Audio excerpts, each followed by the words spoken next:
So what about the 3D day-to-day life? What does free will look like and feel like?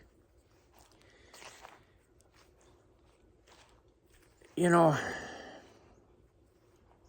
over our lives, we go through events that,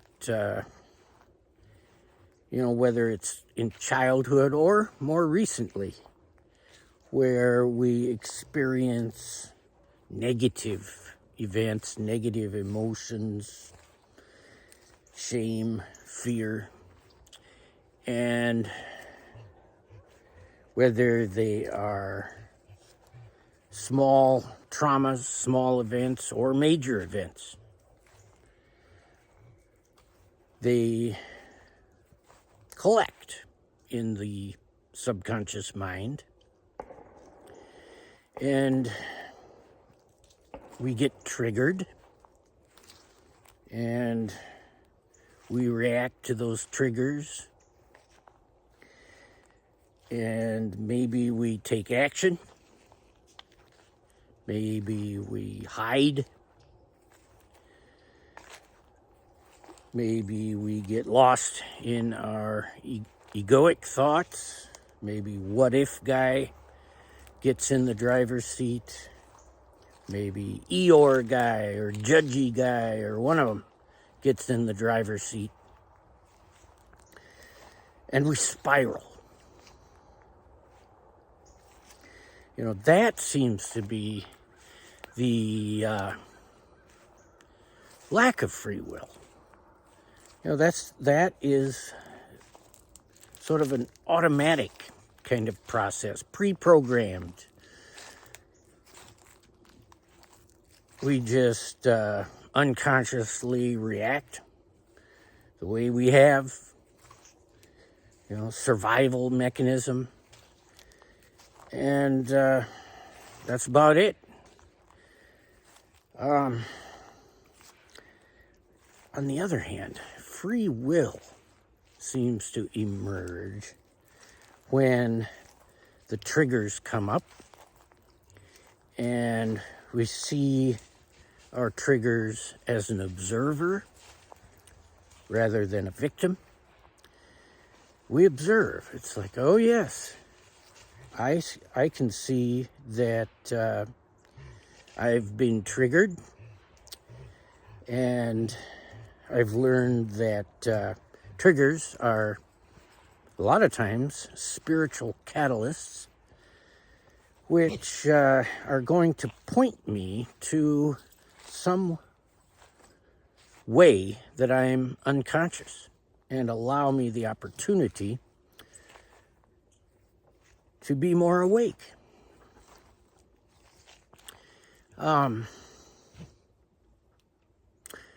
Okay, the other day, here's an example. I had participated in our guided meditation with Ari, and about an hour later, I was in this wonderful flow, experiencing some form of bliss. And then my phone dings. It's a text, and it's from a financial advisor. Well, actually, it's from the mortgage lender, and wants to know who is my home insurance carrier.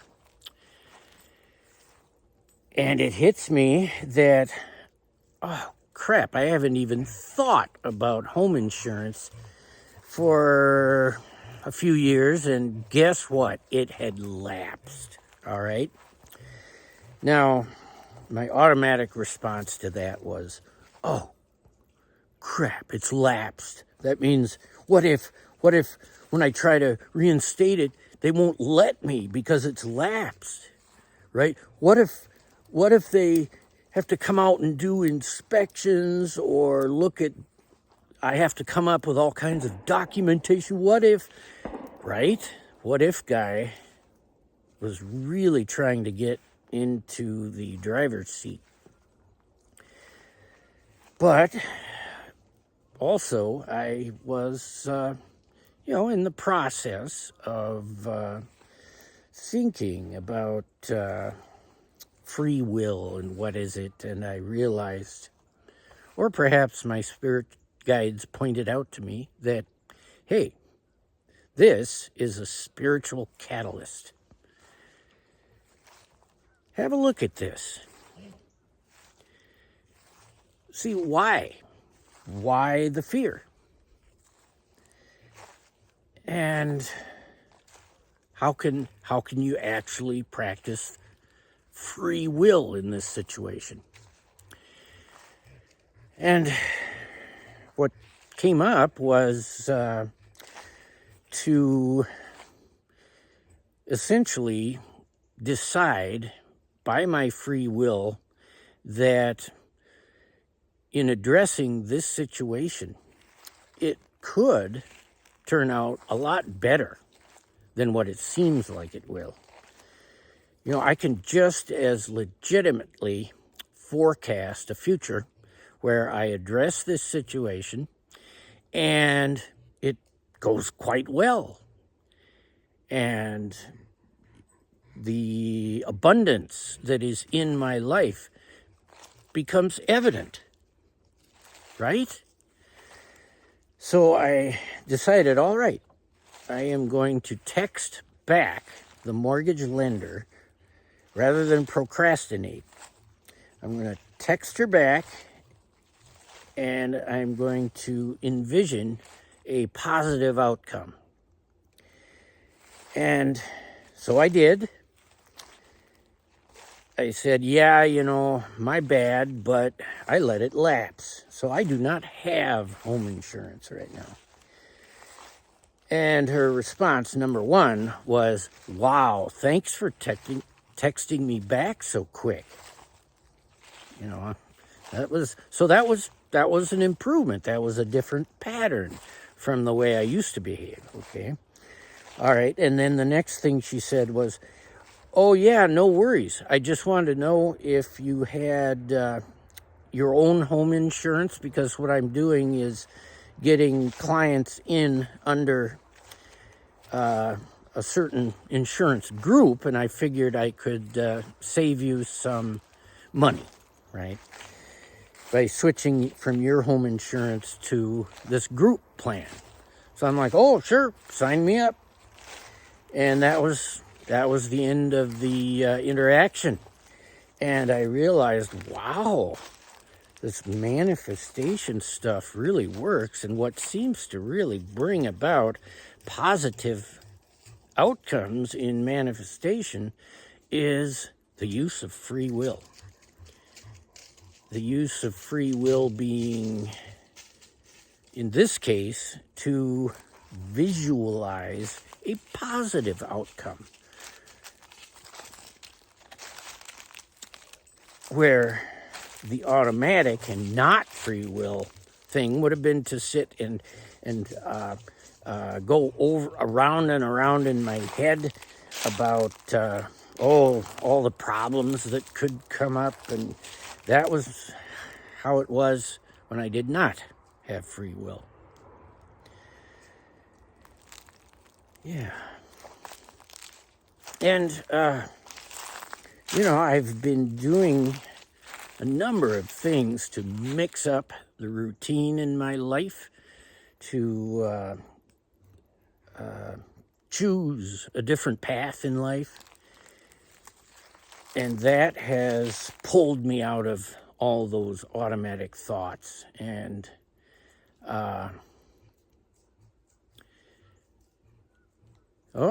the cat that got out of the house is standing right by the road. But if I approach him, he will run into the road and across the road. So I best chill and let him just creep on back in this direction. He got out of the house before he had his dinner. So he's hungry. And that increases the chances of him coming back. So we'll just walk the other way. All right. And we'll see if he may follow. So, let's see.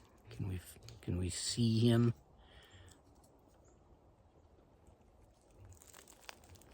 Yeah, he's there. I don't know if he shows up on the video. Well, at any rate, another thing that I heard recently from a YouTube creator or somewhere is that the presence of fear is sometimes an indicator that you're on the right track. If you're going to do something out of your pattern, something that may have a little bit of risk to it, and so you're feeling some fear. And what if guy starts to try to get in the driver's seat, and that's another situation where you can go into observer mode and realize this fear is evidence that this is going to be risky, maybe, but potential great benefit. Sometimes the fear shows up right before we're really going to up level. I think that's the case right now.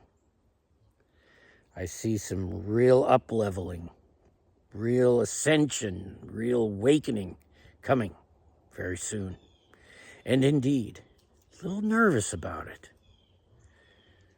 Yeah. All right. Well, you know that fear transmuting into excitement?